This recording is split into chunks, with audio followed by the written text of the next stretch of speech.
Hello everyone, I'm Norman Wellberger and welcome to the Algebraic Calculus. In this video we're moving a big step towards the heart of the Algebraic Calculus, which is an understanding of how to set up integration or signed areas for curves of a particular kind. This is really following Archimedes, and it's really a remarkable coincidence, or miracle almost, that this is able to happen. Okay, so what we're going to do today is we're going to take this step by looking carefully at the linearly parametrized curves. So we have a linearly parametrized curve, something like this, gamma equals PQ, where P and Q are polynumbers or polynomials of degree 1 or less. So P0 plus P1 alpha, Q0 plus Q1 alpha, where the P0, P1, Q0, and Q1 are numbers. So that's a linearly parametrized curve. And then we can define its the signed area of such a thing if we look at a segment of it. So a segment is given by restricting the parameter, sort of like alpha here, to a specific range by specifying begin and end points. So let's say those numbers are t and u. So now our curve, instead of just being a line, actually has a begin point, gamma of t, and an endpoint gamma of u, and it's pictured as this segment here. And then we're interested in defining its signed area, which is just the signed area of the triangle obtained from the origin and the two endpoints in that order.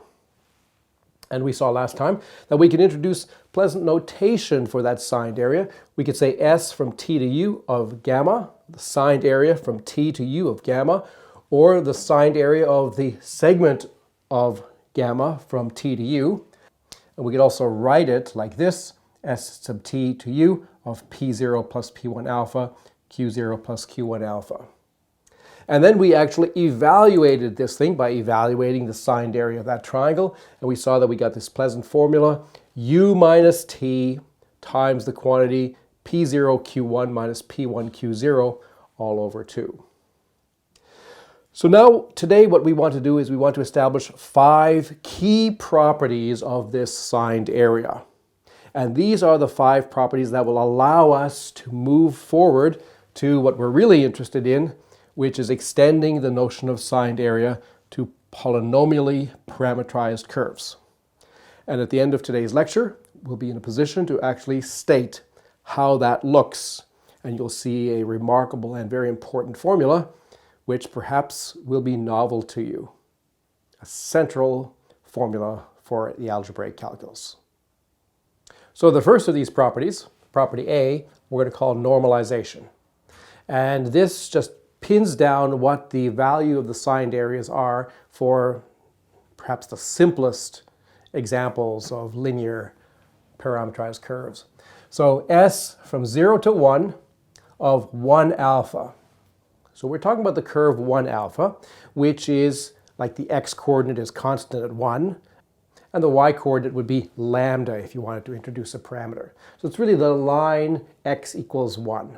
And we're going from the parameter value 0 to 1, and the statement is that that ends up being 1/2. We get a signed area of 1/2. And the other one is when we look at a horizontal line parameterized by alpha 1. So this is the line y equals 1. And we're still going from the parameter 0 to the parameter 1.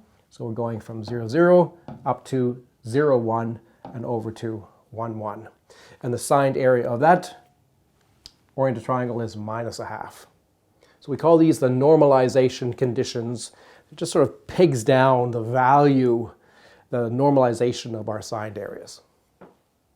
The second property, property B, we call additivity. And this is that the signed area from t to u of gamma plus the signed area from u to v of gamma equals the signed area from t to v of gamma. And I remind you that the numbers t, u, and v in such situations are completely arbitrary. There's no assumed relation about the order of these points. Why is it true? Well, we know what this thing is using the notation that we've established. It's u minus t times this quantity, which only depends on the curve. And then this one will be v minus u times the same quantity that only depends on the curve. And over here on the right-hand side, we get v minus t times that same quantity. And clearly this is correct because u minus t plus v minus u equals v minus t. The third property, C, is linearity. That the signed area is linear in the following sense. It's linear if we consider the dependence on the two polynumbers which are inside, the x polynumber and the y polynumber. So there's three aspects of this. The first one is linearity in the first variable. So in all of these, we're going to hold the endpoints fixed between t and u. They're not changing now. So the signed area from t to u of p plus r, comma q, equals the signed area, again from t to u, of pq plus the signed area of rq. And the second one is just the same, except that it's linearity in the second variable. So s sub t to u of pr plus q is signed area from t to u of pr plus the signed area from t to u of pq. And the final aspect of linearity is what happens when we multiply one of those by a scalar, and that's signed area of tu of cpq, c is a number, equals the same thing, signed area from t to u of pcq equals c times signed area of t to u of pq. Now, how can we see these are true? Well, these all follow from this fundamental formula that we have. We know exactly how to compute this kind of thing. It's like this.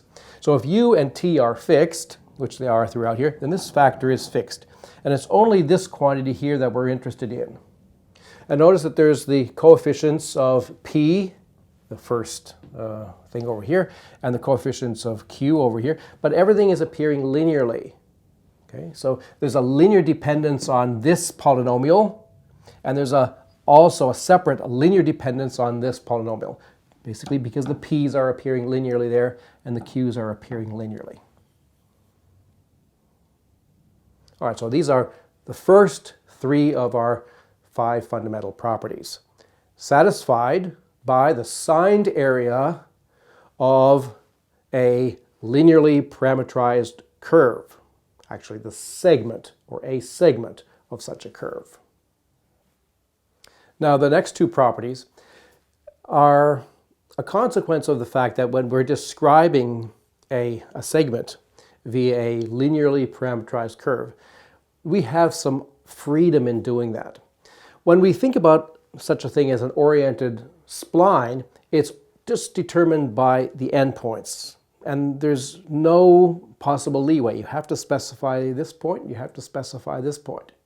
But when we choose to describe the same oriented edge as a linearly parametrized curve, there's some freedom. And what we want to do is we want to ensure that the signed area that we've defined for such a thing is independent of the choices that we have available to us. So it's really a question of whether the signed area is sort of well defined at the level of geometric segments. So the first of these is the translation property, D, translation. And it tells us the following. Here's the formula. And so it's relating the signed area of a curve PQ with the signed area of a translated curve. So what we're doing here is we're replacing P with P of C plus alpha, and Q with Q of C plus alpha.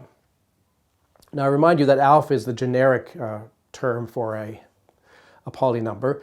So P is really the same as P of alpha. We could write P of alpha, but we don't have to because that's just redundant in some way. But writing it like this allows us to get at the idea that we can replace the alpha with alpha plus C. That amounts to a translation of a certain kind. And we're translating both P and Q by the same amount.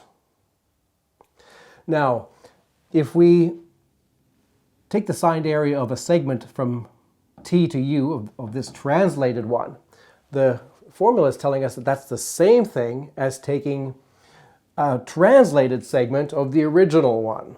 It's the signed area from T plus C to U plus C of PQ. And the reason why this formula is true is because the begin and end points of both of these segments are the same. And the signed area of a segment like this only depends on its endpoints. So for example, consider this. What happens if we look at the endpoints? The endpoints are what you get when you plug in t plus c for p and q. So the start point or the begin point would be p of t plus c, q of t plus c. And the end point would be p of u plus c and q of u plus c. And over here, the begin point would be what you get when you plug t into here, which is p of c plus t, q of c plus t. It's the same thing we got over there. And the end point would be p of c plus u, q of c plus u. It's the same that we got over here. So let's have a look at this example here. So here we have a segment from 3, 2 to 1, 3. And it's described in two different ways as linearly parametrized curve segments. So one of them is through this curve, 3 minus 2 alpha, 2 plus alpha, the one up here. Okay? And there the parameters are from 0 to 1. When alpha is 0, we get 3, and when 3 and 2. And when alpha is 1, we get 1 and 3. Okay, so that's one way of describing it. And another way of describing it is this way here, through the curve 1 minus 2 alpha, 3 plus alpha. And now the parameter going from minus 1 to 0. When alpha is minus 1, we get 3, 2. When alpha is 0, we get 1, 3.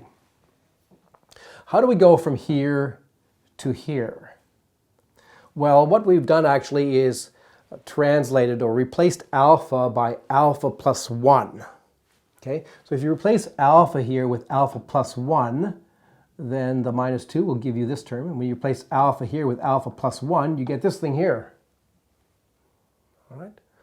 And sort of to compensate for that, the fact that you've shifted the alpha by adding 1, you have to compensate by subtracting 1 from the parameter, so to ensure that you're still going over the same territory, so to speak. Okay, so the formula in this case amounts to this, that here t and u are minus 1 and 0, and there the original ones over here is minus 1 plus 1, 0 plus 1, and so this thing here is just s from 0 to 1 of this thing here. So that's the signed area there. And that's equal to the signed area from minus 1 to 0 of this translated one, which is this p and q adjusted by alpha plus 1. And the final property, E, which we call dilation, is something similar, but now we're talking about dilating the parameter instead of translating it. So here's the formula that the signed area from CT to CU of PQ equals the signed area from T to U of P of C alpha, Q of C alpha. And the reason the formula is true is the same reason up here, that the begin and end points of both sides are the same. If we look at the endpoints, here we have P of CT, Q of CT is the begin point, which is the same thing over here, P of CT, Q of CT. And the endpoint is P of CU, Q of CU over here, and also over here. And here's an example of that. Here's another segment going from 1, 0 to 3, 4. And it's described in two different ways. Actually, I guess we're going from here to here. The arrow's going this way. And so one way of describing it is, say, this one here, 3 minus 2t, 4 minus 4t, going from 0 to 1. And this one is 3 minus t, 4 minus 2t, from 0 to 2. So those are 5 key properties that our signed area for segments of linearly parametrized curves satisfy. Great. Okay, so now let's move to polynomially parametrized curves, or PPC, which is what we're really interested in the algebraic calculus. That's going to be the thing that we can actually work with concretely and explicitly. What is it? Well, it's an expression of the form gamma equals PQ, where p and q are polynumbers, enclosed in square brackets to represent the fact this is like a point. But it's a point that depends on a parameter in a polynomial fashion. We'll say that a point A lies on a curve gamma like this, precisely when A equals gamma of lambda for some lambda. In other words, if you evaluate the polynumbers at lambda, you get a point, and that point, we say, lies on the curve. An oriented segment of the curve gamma is an expression of the form gamma from t to u, or the point PQ from t to u with the subscript t and the superscript u. And the numbers t and u are completely arbitrary. So for example, here is an example of a segment of a curve gamma. It's going from 2 to minus 3. And here is explicitly the curve given by two polynumbers. The first one is 2 minus alpha plus alpha squared.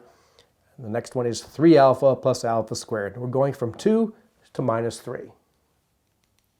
So we're talking about x and y coordinates, which are potentially changing as given by these polynomials. So we can plug in different values of alpha and we get different points on the curve.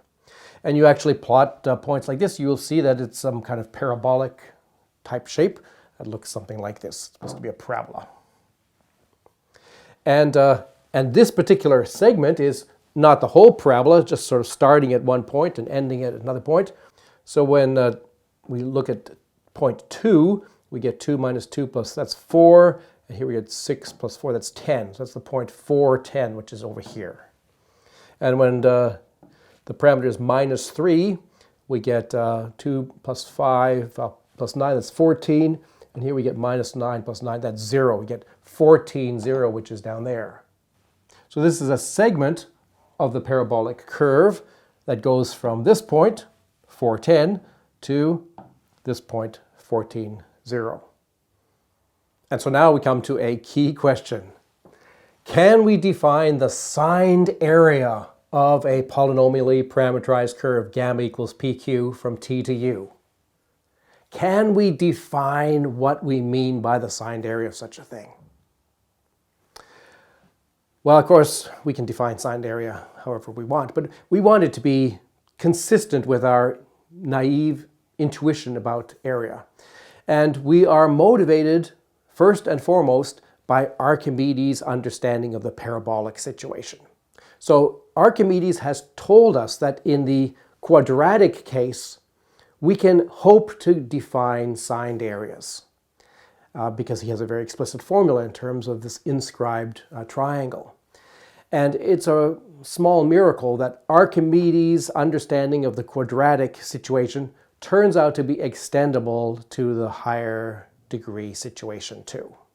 But we have to do some work to get at what the correct generalization is. So the first challenge is in deciding what it is that we want this notion of signed area to mean or to require in the case of a continuous curve.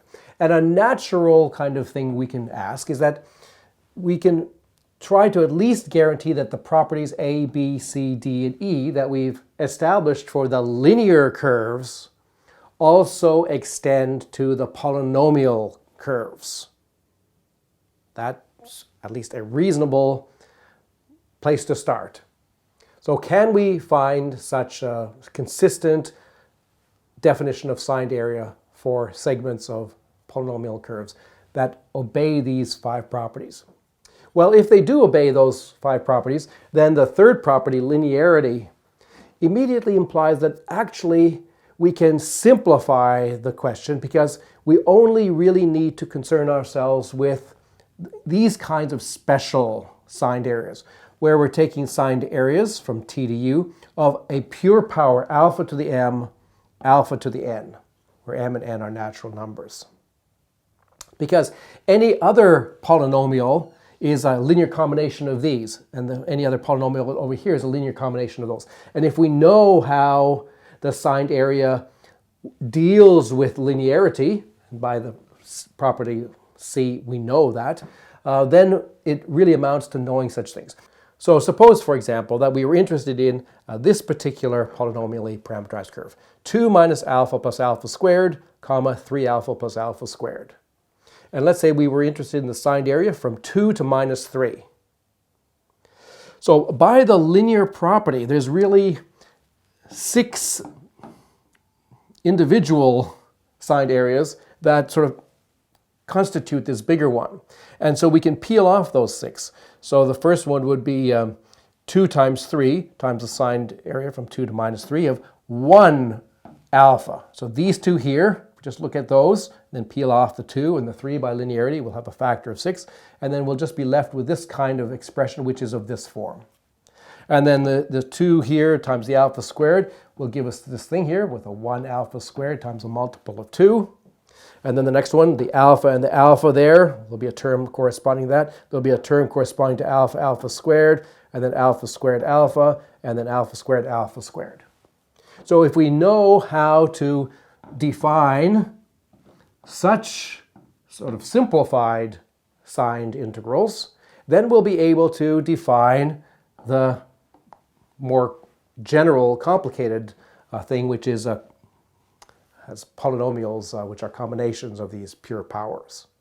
So that's an important sort of simplification, that assuming linearity means that already we are restricting what we have to do. We can look at relatively simple examples, see if we can make sense of what these numbers should be.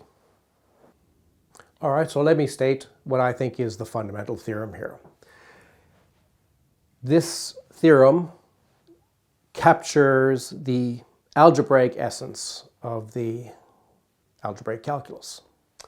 Okay, it's a rather long theorem. It extends over 2 pages. So the first page.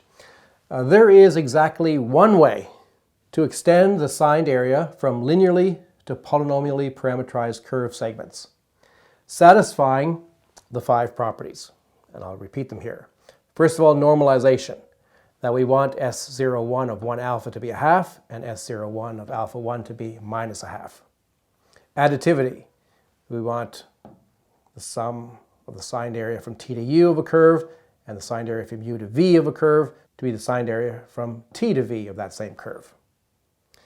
C, the linearity. We want the signed areas to be linear in the way I've just described. These 3 properties should hold for any polynomials p and q and r. And our property D, translation, that if you translate the polynomials by quantity c, then the signed areas change exactly sort of in the predictable way. And property E, dilation, that if you change the polynomials by dilating them, again by a factor c, then the signed areas behave exactly in the way that they had before. So subject to these 5 conditions, there's exactly one way of extending the signed area from linear to polynomially parameterized curves. And this one way is completely characterized by this equation. Okay, so this equation is like the fundamental formula in calculus as far as I'm concerned. Okay. It says that the signed area from 0 to 1 of the curve given by alpha to the m, alpha to the n, is the number n minus m divided by 2 times n plus m. That's valid for m and n natural numbers, provided that their sum is strictly positive. In other words, that they're both not equal to 0. If they were both equal to 0, there'd be a denominator here of 0. If that's the case, if they're both equal to 0, well then the signed area of 1, 1 is 0. So this one formula claim is that that formula captures the unique way of extending the signed areas to curves and gives you exact formula for it, so you can calculate integrals now. Okay, so it's great. So we need to then, in our next video, we're going to have to see why this is correct. Move towards understanding where does this formula come from. And it's really great. So there's much to learn. I'm Norman Wildberger. Thanks for listening.